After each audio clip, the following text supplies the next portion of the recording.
I want to build a business and have 100 employees. This is what Sigurd STENHØJ told his mother when he first started school. The first steps to realizing his dreams happened in 1917, when he bought the smithy where he worked. But it wasn't until 1929 his life's work saw the light of day. It was an everyday problem that planted the seed for success. In the 1920s, the traffic on the Danish roads was increasing, meaning more and more cars found their way to the smithy, where Sigurd STENHØJ was becoming an experienced mechanic. Sigurd was doing very well, but when the low design of the Chevrolet models entered the market, he encountered unforeseen difficulties. One mechanic was a bit on the heavy side, and he simply couldn't get under the car. And that's when Sigurd came up with the idea for the car elevator, which he later patented in 1930. The future was looking bright, until the Second World War caused difficulties. Iron and gasoline was suddenly in short supply. But that didn't stop Sigurd. When the iron reserve was drained, he sent divers to the bottom of the ocean to retrieve iron from sunken ships. The lack of gasoline also posed a problem. But to every problem, there's a solution. Sigurd started a production of gas generators, which kept Denmark driving during the war, when fuel was a scarce resource. But the war was still hampering the demand. So Sigurd researched the market to see what needs had appeared. That resulted in some inventions, such as an industrial juicer, a potato boiler, and other inventions. Sigurd made sure that all his employees were kept busy during the war. In 1932, the very first STENHØJ products made the long journey to South Africa. But it wasn't until 1953, when Ola STENHØJ, Sigurd's son, became co-owner, that the export of lifts grew rapidly. Ola had big dreams for the future, and in 1956 he traveled more than 100,000 kilometers around the world and created ties that still exist today. In 1956, the export list contained 48 countries.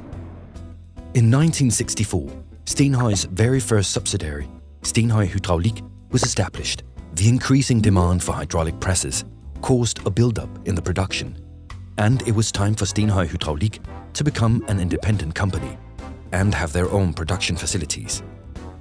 After years of success, STENHØJ experienced a steep downfall and was finally bought by an investment company with a rescue plan in place to bring the company back to its former glory. But the plan failed. STENHØJ experienced the most serious crisis in the company's history. But this was not the end of STENHØJ, because on a summer's day in 1992, Leif Nielsen pulled up in front of STENHØJ, and it was love at first sight. By October, STENHØJ was in Leif Nielsen's hands. Now it was time for a change. Leif split the company up into 4 divisions: auto lift, service, hydraulic and compressor. The change for STENHØJ paid off, and the future was looking bright once more. The turnaround was a success, and it was time to turn the gaze out into markets around the world once more. In Germany, STENHØJ invested in the company Autoperkute and split it up into 2 separate companies: Autop for production of in-ground lifts and Perkute for production of industrial washing machines. The next step was Great Britain, where the acquisition of Gemco in 2000 and Gemco Service in 2002 ensured STENHØJ a stronghold in the British market. In 2004, a small company in Germany called Sherpa came into sight with their production of brake testing equipment. With STENHØJ on the sideline, Sherpa has grown rapidly over the last years and is today a major player on the international market for test equipment. In 2011, the majority of the company's shares were bought by Søren and Lene Dyø Madsen. The time had come to make some big decisions about the future strategy for STENHØJ. And the new strategy extended way beyond Denmark, around the globe. A long-awaited addition to the STENHØJ family happened in 2016, when Autop and STENHØJ joined forces and presented the new combined brand of Autop STENHØJ to the world. Instead of entering the international markets with 2 separate brands, we now have one strong brand for all markets. Once again, the organization of STENHØJ was rebuilt. During this process, STENHØJ Manufacturing came to life, this time solely as a manufacturing company. A new Danish company also emerged. STENHØJ DK handles all sales activities in Denmark. But we're not done yet. In 2017, exactly 100 years after Sigurd bought a small smithy for 3,000 kroners, STENHØJ has extended all the way to Australia.